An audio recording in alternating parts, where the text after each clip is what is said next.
Hey, this is Miss Pearson, and today I'm going to go over DNA profiling. You've maybe heard of it called DNA fingerprinting. So what is DNA profiling? Well, it's a technique used by scientists to distinguish between individuals of the same species using only samples of their DNA. This process was invented by Alec Jeffreys at the University of Leicester in 1985, and then later he was knighted in 1994. How exciting for him. The stages of DNA profiling, there are quite a few of them. Stage 1, cells are broken down to release the DNA. And then if there's only a small amount of DNA available, it can be amplified using the polymerase chain reaction, also known as PCR. In step 2, the DNA is cut into fragments using restriction enzymes, and then each restriction enzyme cuts DNA at a specific base sequence. Then the sections of DNA that are cut out are called restriction fragments, and this can yield thousands of restriction fragments of all different sizes because the base sequences being cut may be far apart, so they're long fragments, or close together, making short fragments. In stage 3, fragments are separated on the basis of size using a process called gel electrophoresis, which we talked a little bit about in biotechnology during those slides. So the DNA fragments are injected into the wells and an electric current is applied along that gel. So in this picture here, we've got our DNA being injected into those wells. And remember, DNA is negatively charged, so it's attracted to the positive end of the gel. And the shorter DNA fragments are going to move faster than the longer ones. So our DNA ends up being separated on the basis of size.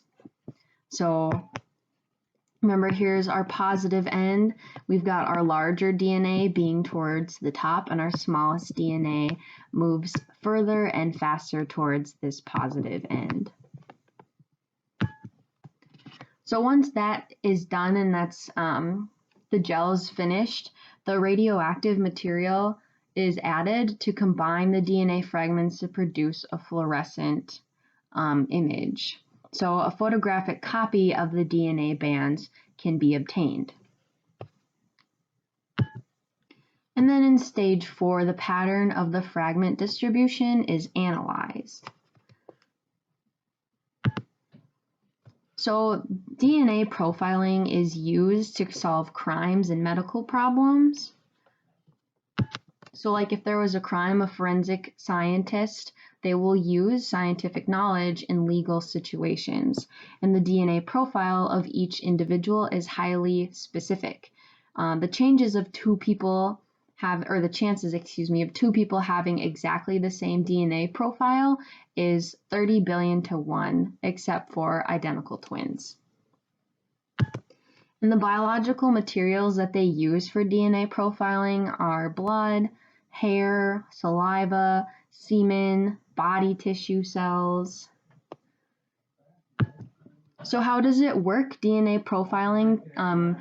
Being used to solve crimes, the pattern of the DNA profile is compared with those of the victim and the suspect. So if the profile matches the suspect, it provides strong evidence that the suspect was present at the crime scene, but it does not necessarily prove that they committed the crime. So on the flip side, if the profile doesn't match the suspect, then that suspect may be eliminated from the inquiry. Like, great, you're dismissed from having been a part of this case. So here's another picture of those bands of DNA. And if we go through an example, if a violent murder occurred, the forensics team would have retrieved a blood sample from the crime scene, and if they prepare the DNA profiles of the blood sample, the victim, and a suspect as follows here, was the suspect at the crime scene. So if we take a look at the suspect's profile here, and the blood sample and the victim's profile, we take a look at these first bands, let's say, you can see that these are the same, and then these going down the line are the same. These are the same. These are the same, and these.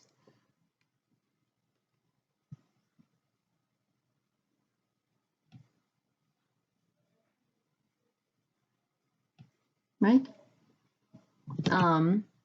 So you could argue that the suspect and the blood samples of the crime scene match, so that you could say the suspect was at the crime.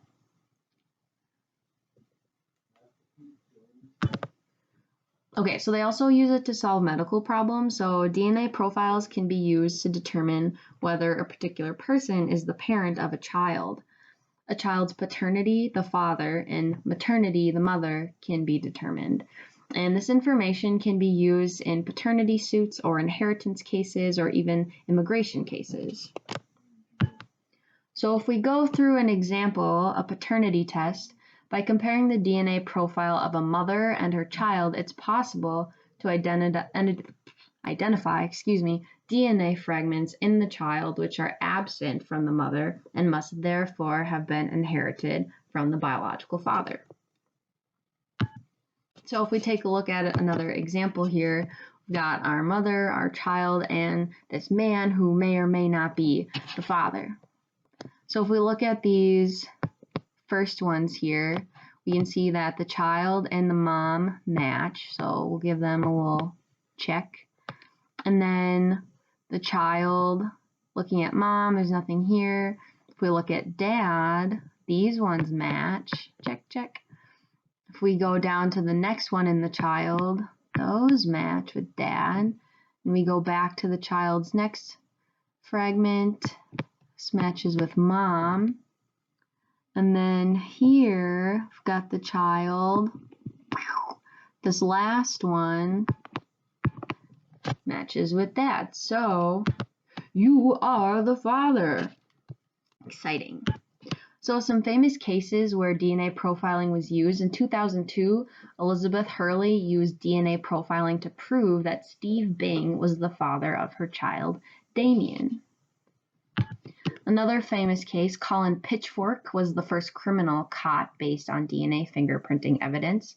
He was arrested in 1986 for the rape and murder of 2 girls and was sentenced in 1988. In a super famous case, O.J. Simpson was cleared of a double murder charge in 1994, which relied heavily on DNA evidence.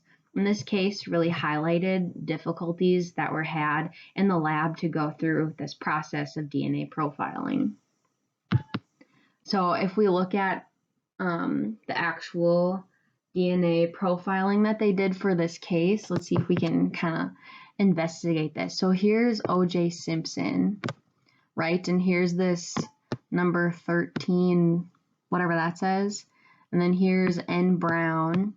And they've highlighted already that this, whatever this guy is the same as N. Brown. So that was how O.J. Simpson was cleared, is his DNA profile does not match either of, well, this one at all, this 13 something. So yeah, DNA profiling is really cool, used in different situations like medical uses, in crime scenes, stuff like that. So hopefully you learned some stuff about it, you thought that was interesting, but that's all I've got for you. So yeah, if you've got any questions, ask your teacher and have a good one.